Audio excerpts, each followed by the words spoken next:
विश्व प्रसिद्ध चंदनेश्वर चड़क पर्वर आज हूँ द्वितीय अर्घ्य और नील पर्व। द्वितीय दिन सुधा उपवीतधारी भक्तों संख्या 3 लाख टपी। आज बाबा स्वतंत्र नील पर्व थिबारु भक्तों संख्या आशातीत भाव में बढ़ी। सुरक्षा दृष्टि पुलिस प्रशासन पक्षर स्वतंत्र व्यवस्था ग्रहण करा जायछि। मंदिर परिसर में थिबा नील पोखरी रे अग्निशम विभाग को मुतयन करा जायछि। भोर 4टारे मंदिर द्वार फिटा नीतिकांति पर पूजार्चना आरंभ होइथिला। मंदिर बाहर सेवायत माने पूजार्चना करुवा बेले श्रद्धालुंकर संख्या धीरे धीरे बढ़िबारे लागिछि। आज नील पर्व थिबारु अपराह्न नील पोखरी थंबी काठ उठाई मंदिर चारिपक्षे परिक्रमा करा जाई नीतिकांति समापन हेब। एने चंदनेश्वर शैवपीठर अधिक सूचना देउछन्ति आम भोगराई प्रतिनिधि जगन्नाथ गिरी। विश्व प्रसिद्ध चंदनेश्वर चड़क यात्रार आज हूँ नील पर्व अर्थात आज द्वितीय अर्घ रही। आज को छाड़देले मात्र आउ गोटे दिन आसंता काली महान पाट पर्व यही मेला को समापन करा जिवो। मो पछपटे दृश्य देखी ये जो पोखरी देखुंत ये हूँ नील पोखरी।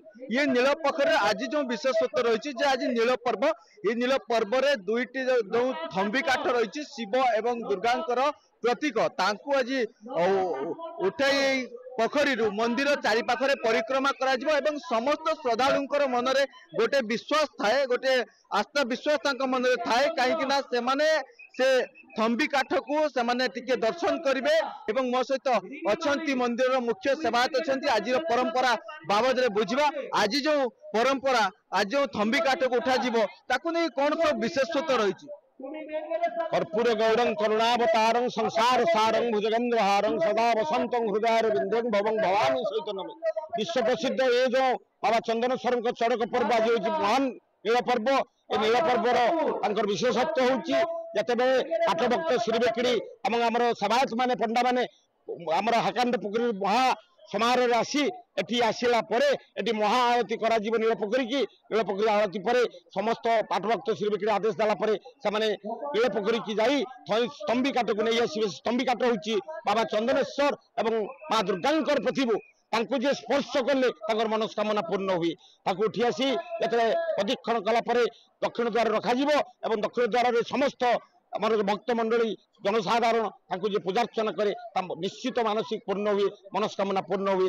तेणु ये बा चंदनेश्वर प्रत्यक्ष देवता जी जिते डाक भवनाथ आशुतोष मंगलमय सी जी जिते भक्ति भाव डाके से मनस्कामना पूर्ण करते। आमे आउ गोटे चित्र आज देखीचु जे बाहर पूजार्चना करा जाउछि एवं ये समस्त भक्त आज नील पूजा करेंगे किंतु ताकू नहीं कौन सब मंदिर नीतिकांत शैवपीठ आज जिते भक्त जनसाधारण नील पर्व पालन करती नील बार शिव को ये नील पर्व नील बार करती सी मनस्कामना पूर्ण करती। जो सेवायत मान बसी समस्त भक्त मंडली को जो शिव सस्तेन कर मंगल बनाती से पूजा करी नील बार करी नील पोखरी रे गाधेबे। नील पोखरी गाधेला नील पोखरी पानी स्पर्श कले पवित्र हेबे कारण जिते हवा विष बाहरी स्वयं शिव ताकू पान करते पान कलापर नामकरण अनुसार नील पोखरी नील पर्व मध्य पालन भाव शुणुले जे मुख्य सेवायतर प्रतिक्रिया जे आज जो नील पर्वर जो महात्मा रही जो लक्ष लक्ष श्रद्धालु अच्छा से कोभली भाव जे आज नीतिकांति को पालन कर दृश्य देखुं चंदनेश्वर जे सकाल सकाल भोर 4टार बाबा नीतिकांति पर समस्त पूजार्चना या दृष्टि सुरक्षा दृष्टि रखी पुलिस पक्षर 26 प्लाटून पुलिस फोर्स को मुतयन कर निजे एसपी रही मॉनिटरिंग कर समस्त टीम को रखा आसंता काली महान पाट पर्व देहरे कंटा फुड़ी बाबा को समर्पित ये जो चड़क पर्व आसंता काली शेष करा तेबे देखा बाकी रहा आउ मात्र गोटे दिन रही आज को छाड़देले जिला प्रशासन या किभली भाव में मुकाबिला करुछि। बालेश्वर चंदनेश्वर शैवपीठ जगन्नाथ गिरी न्यूज 7।